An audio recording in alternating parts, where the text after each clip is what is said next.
after your Cosmos, you also had the Pirates, you also had a Chiefs winning the 2001, Mandela Cup, back then.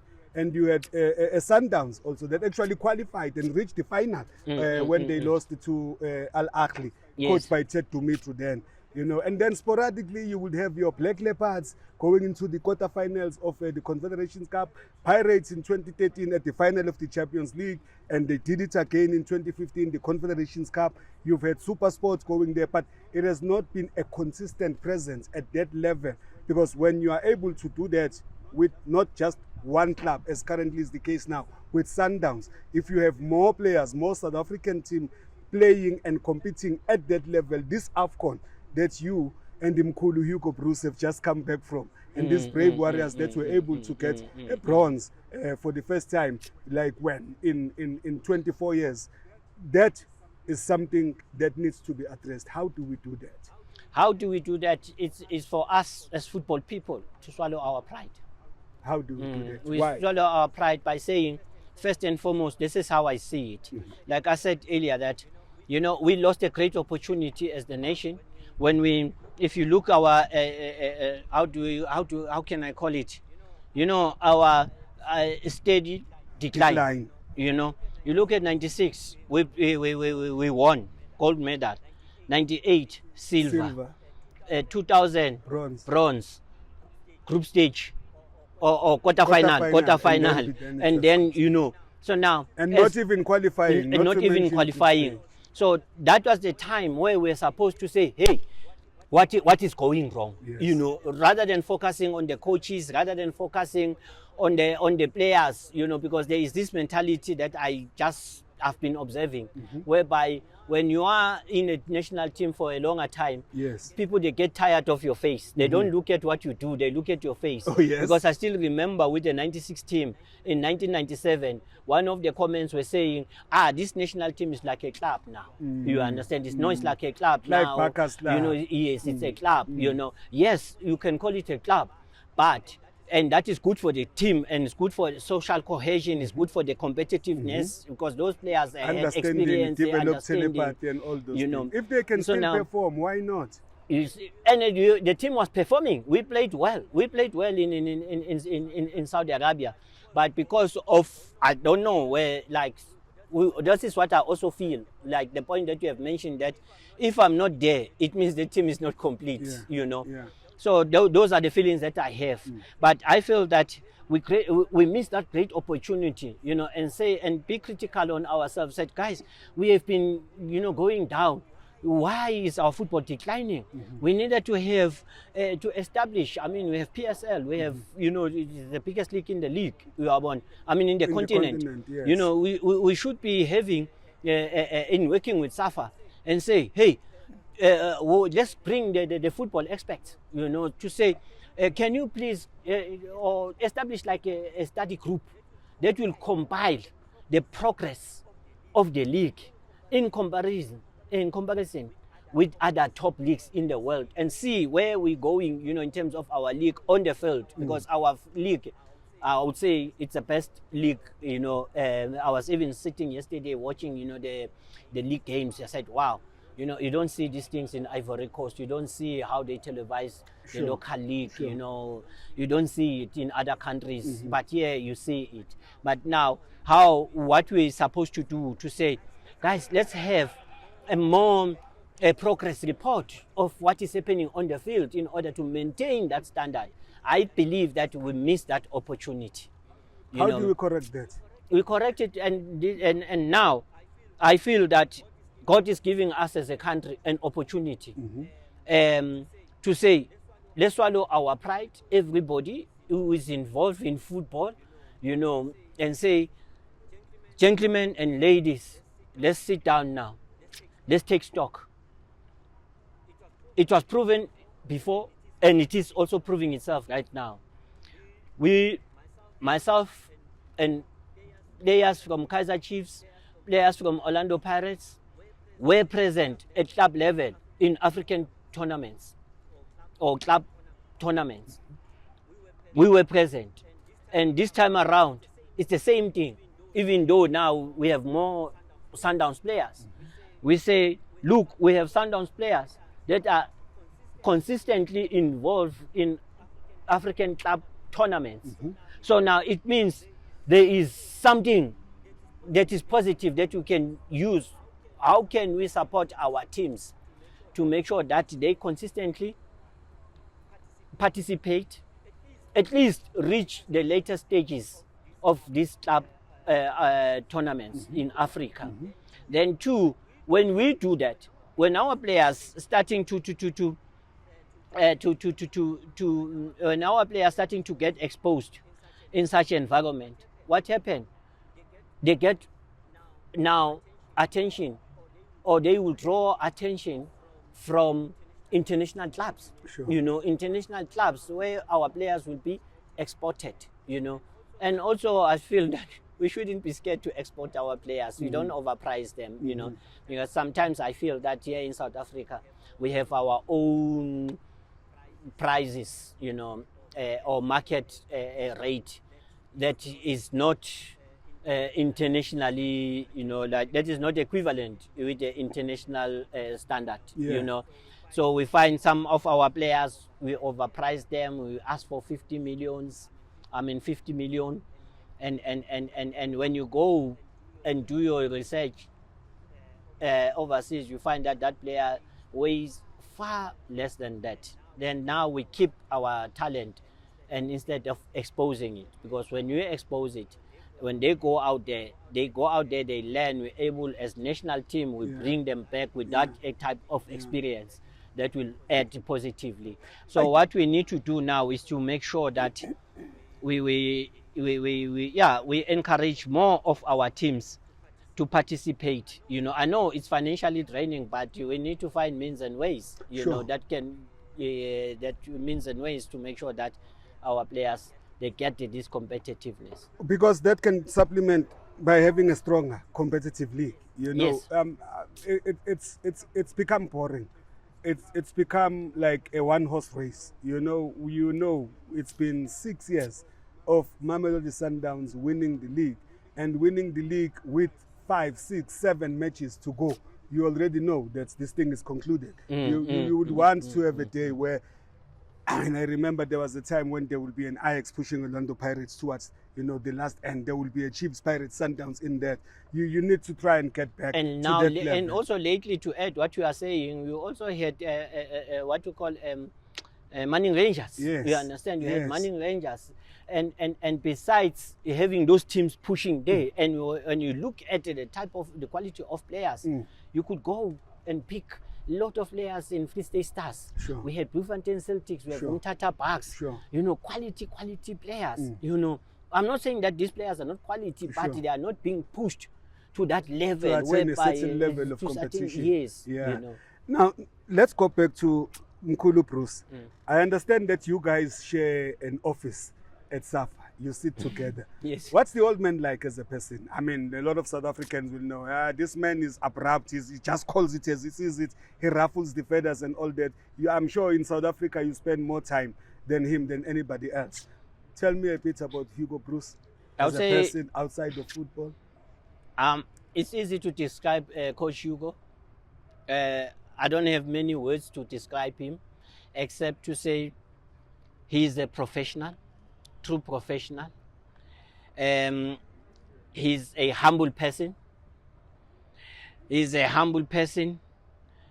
He's an experienced person. And also, he's a human being, because when you are around him, you don't feel the intimidation. He creates an environment that is able for anyone to do their job freely. He doesn't have an ego. He doesn't have an ego, but he's very principled. He's very principled. So that is how I can describe him, you know, and like professional, honest person, a person and professional who do things on time, professional who respect everyone, you know, everyone. He doesn't respect people because of their position. Whenever he meets somebody, he respects them, you know, and humility as well.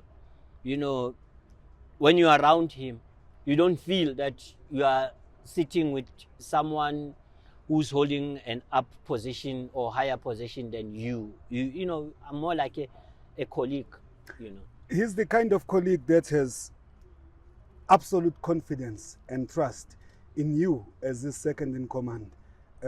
He spoke to some of my colleagues in a round table last week, and he told them, I love Helman. I love that guy. If anyone wants to do anything to him, I will kill him, you know. Yeah. You can turn it around and say some people wanted to kill you in the sense that they leveled that why is that Helman there? He doesn't have qualifications and stuff like that. Let's address that issue here and now. Helman Mkhalele, Bafana Bafana assistant coach. I've got a paper here with a couple of my questions. Talk to me about your own papers. Yeah, BBK, it was really hurting when you see people making comments, and more especially people who are in football, you know, who are in football, who knows what happens.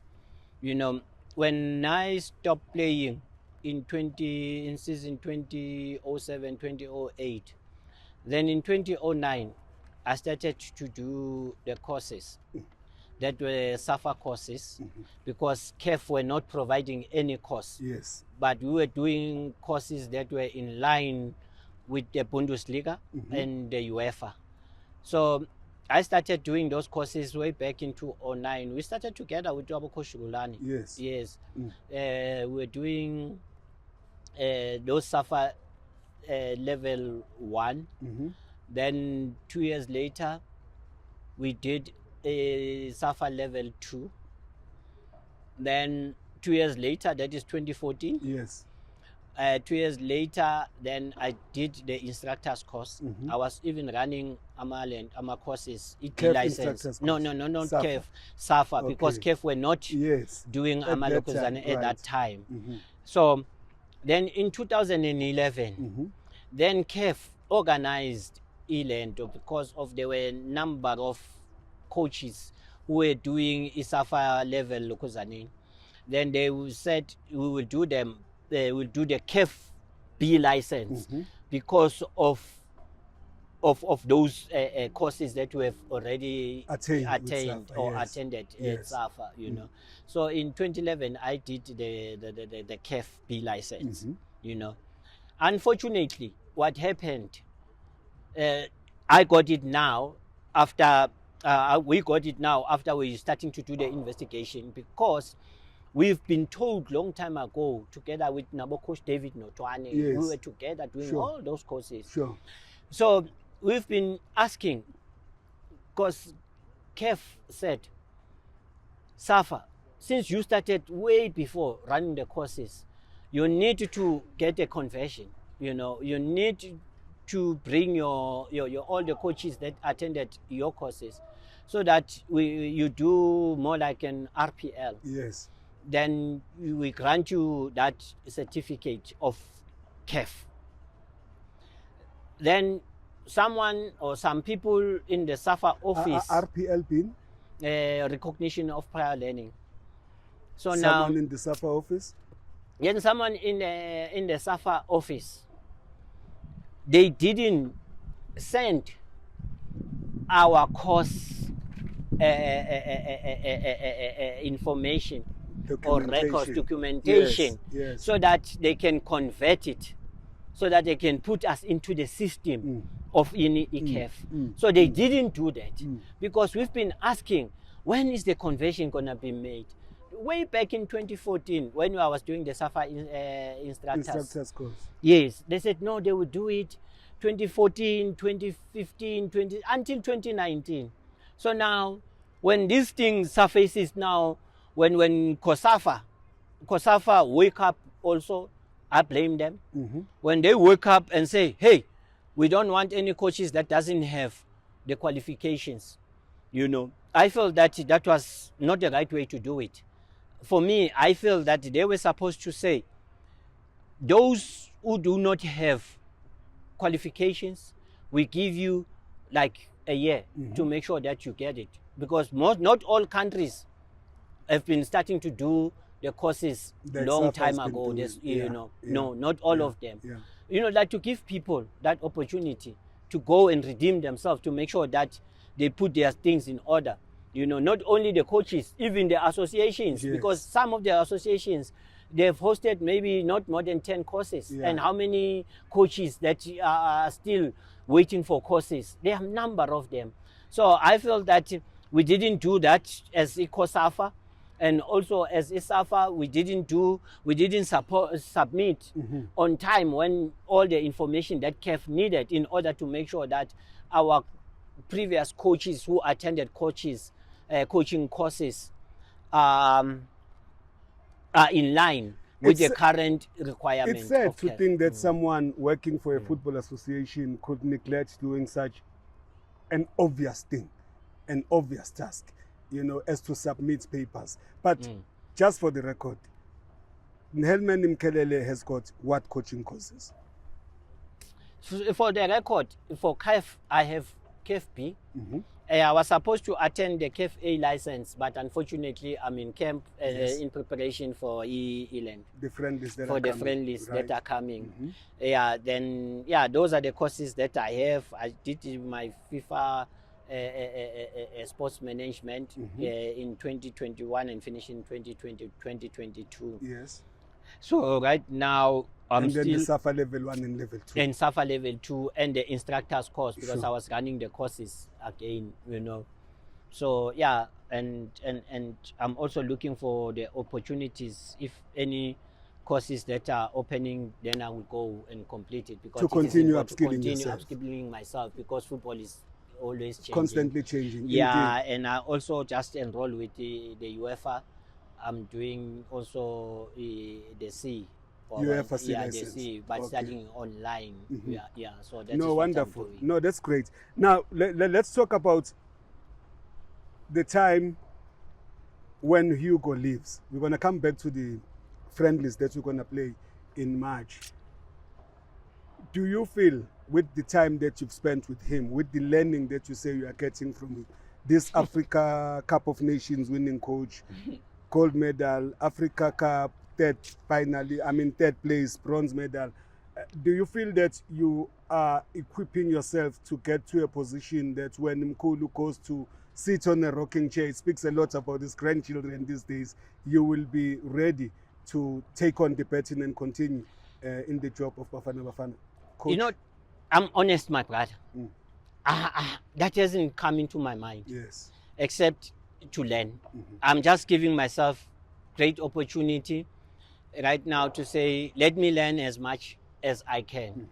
I'm not even thinking that the coach will leave tomorrow or one day if he leaves. Yes. Yeah, I'm just trying to learn as much as possible. Yeah, so that whenever day comes, I must be able to continue in life, you know, because at some day I will have to go solo, you know, at some day. But currently, I don't have that thought in my mind. Yeah, I don't have that thought in my mind. Yeah. Are you I thinking think as that's far- a funny thing about me. Yeah. You pace yourself. You are beating your time. Yes. At yes, some stage, yeah. you're thinking coaching club level, maybe? You know, you know, sometimes you do think about it, you know, when you see some other things, you know, when you watch football.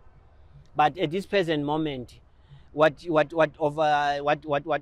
surpasses everything is the current role that I'm playing now. You are fully just focused to on focus on supporting the coach, to make sure that he does his job to the best of his ability. He needs my support as a colleague. He also needs my emotional support, and more especially since he's in a foreign country. Sure. So emotional settlement is key. I did experience it when I was in Turkey. So I feel that for me, it is important that I give the coach the support that he needs. So that is why I don't even think that, you know, when the coach has left, then I need to take the baton, you know, and run with it. It's not in my mind currently. There's the thing about the friendly matches that we're going to play in March. The first one is going to be against Andorra. Yes. We are playing that in Algeria. Yes. We'll be playing at the Nelson Mandela Stadium in Algeria. And the second game is against the host nation, Algeria, which will be on March 26. A lot of people will be saying Andorra. Why are Bafana playing Andorra?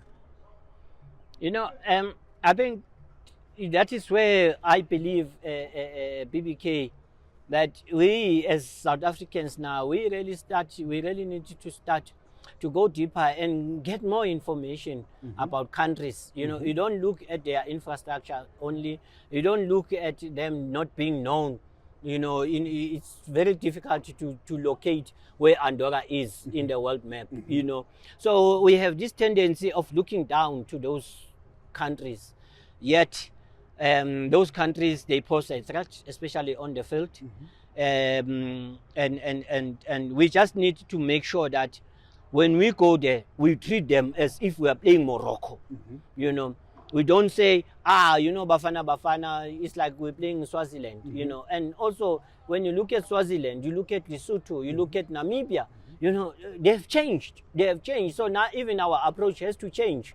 Not only us as a team, but also as the community, as a society, Football to say, you know, let's go there with respect, you know, let's go there with respect. So the same attitude that there's respect that we give to bigger teams, we need to give it to the smaller team, the smaller so-called teams. But for me, they are also a good, they are also a big team, you know. Yes, they are not big. And also, you know, it's a fact. They compete with top teams in Europe. And Europe is our benchmark. So they might look like as if they are whipping boys, you know, of European football.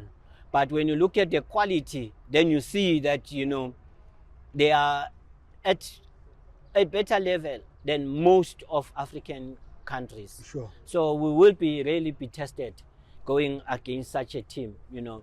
And also playing at Nelson Mandela Stadium. It's like a home game. It's like a home game, you know. For us as players, I'm just preempting that, you know, going there, you know, knowing you're going to play in a stadium that is named of our late president, that says a lot, you know, how much respect do the Algerians give to us. So it's for us to show them, to give them the same respect that they are showing to us as a country. So we need to make sure that we show them that respect by giving good performance. The thing about Bafana is that prior to you guys leaving for Ivory Coast, a lot of people, and I've said this to you before we even started chatting, that there was no faith, there was no hope, because Bafana had denigrated to a level of people didn't even bother that they were going to play. But what happened in Ivory Coast in the 6 matches that the team played there, you reignited, you know, our romance, you know. The same way that you and Hugo have got your own romance, the team has reignited our romance with the team. We believe again, you know, we feel that we have been reminded that we actually can kick this pigskin. We can compete, you know. We emerged from the group after, you know, getting a wake-up call with the first match against Mali. But in the way that we've been playing throughout, you get your Namibia, you get your Tunisia, you get your Morocco, you get Cape Verde. What you notice if you're watching all of that is that there is a particular way that is pragmatic in terms of how you and Hugo set up the stall. Even when changes are made, the shape remains the same. Which brings me to asking, what is our way of play? What is our style? What is our formation? What would you call this? Everyone says South African football, but I want someone who's played South African football from Cosmos Pirates. He went and showed it in Turkey and came back, and now he's coaching. What is it? You know, BBK, for us, I would say we look at the opponents, how they play. Then that is how we set our team, and we also look at the type of players that we have in terms of making sure they settle in the way we want, how we want them to play, and also how we can capitalize on the weaknesses of the of the opposition, and even looking at their strengths. So that is what we do. That is what we normally do. How do you want them to play? Explain and how this. do we want them to play? And how do we want them to play? I think it's something that I won't be able to say it here, you know, because as I say, when we acquire players, we know that when we acquire players, we acquire them because of how we want them to play. How we want them to play, and we look at their individual qualities. When we look at the individual qualities, then we bring it into our tactical plan on how we want them to play. Then we just, before the game, we just show them, this is how we want you to play.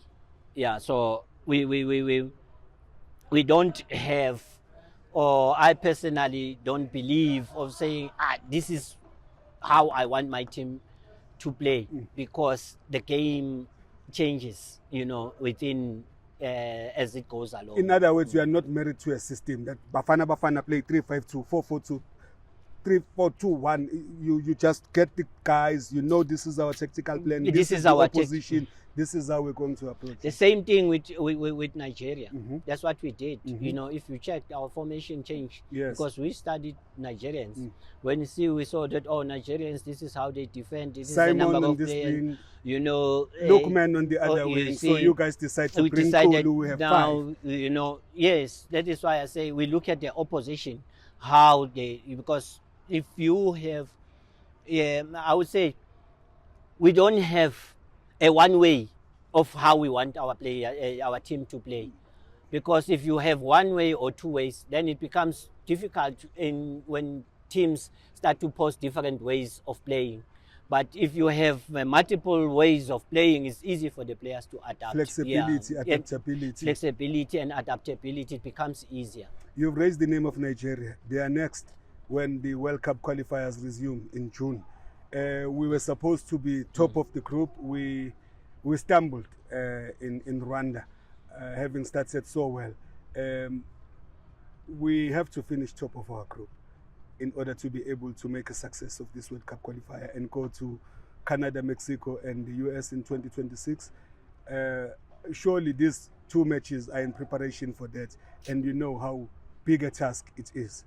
Yeah, you know, BBK, it is a tough assignment for all African teams, because the first team in a group automatically qualifies. Sure. If you don't get that, then you have that second chance, but Yes. you are not guaranteed that second chance, because it will all depends on how the other groups, Sure. you know, will So fare. this time around, the first 10 teams, top teams who finish in the 10 groups, qualify automatically. Or do we have 9 slots and then the 10 slots is going through that intercontinental qualifier? Yes, the number 1 qualifies. Yes. Then you have the other one that will also play with, I think, with the Oceania, something like that. So now you have to. So it's tough. I think this African Cup of Nations have demonstrated that there are no smaller teams. You look at how, Cape Verde, how they played. You look at Equatorial Guinea. You look at even Namibia. Yes. You know, and a number of teams. They've shown too. Angola, even our neighbors, Mozambique. You know, when you look at them, it's so tough. So for us, it is important that we use these friendly games to make sure that we prepare thorough. You know, so we prepare thorough, and we also need an understanding. Not that people, they shouldn't criticize the team. They should criticize the team, but sometimes you can read that, you know, this criticism is not based on, you know, trying to help our team or trying to help our society to understand the football better. It's more like character assassination, you know. So when you get such, it's really not helping the country, you know. Like right now, we felt the love. You know, at first the players, when they played, they were so lonely, you know. But now when they started to feel the love, the support, then everything changed, and that is why they managed to provide these good performances. So as I say, it's good to criticize. Sure. That is, you never, I mean, there's no team, there's no one who is never being criticized. But are we criticizing to build a team or to break the team or to break individuals? Away from football, as we are chatting now, we are at the Kilani Golf Club. Is this your way of killing time? You play golf? Yeah, except apart from football, I do the running marathons, and also golf.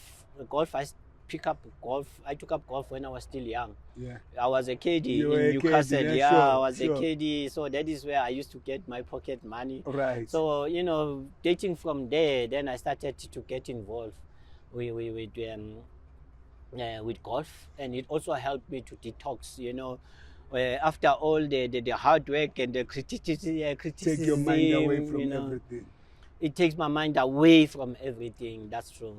Running, I know, because I think you're a regular feature at the Soweto Marathon. I think you've done 2 oceans as well. Yes. You are crazy, Helman. You've even done Comrades Marathon. Yeah, I've done it 6 times. 6 times, and you I should finished be all the going time.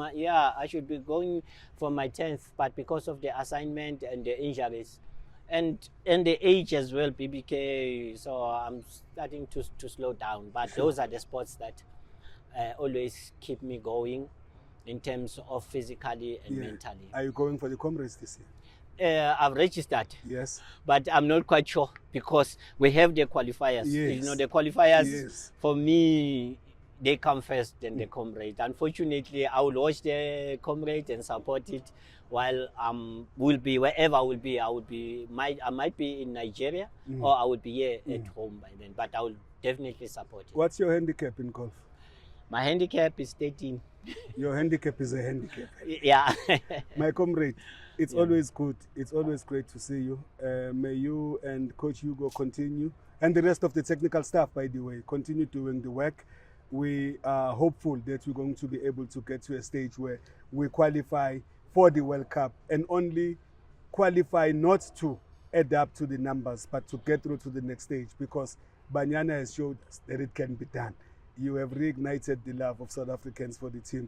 May your great work continue, and may the good Lord and the ancestors Mkhalele bakugcine sibe right.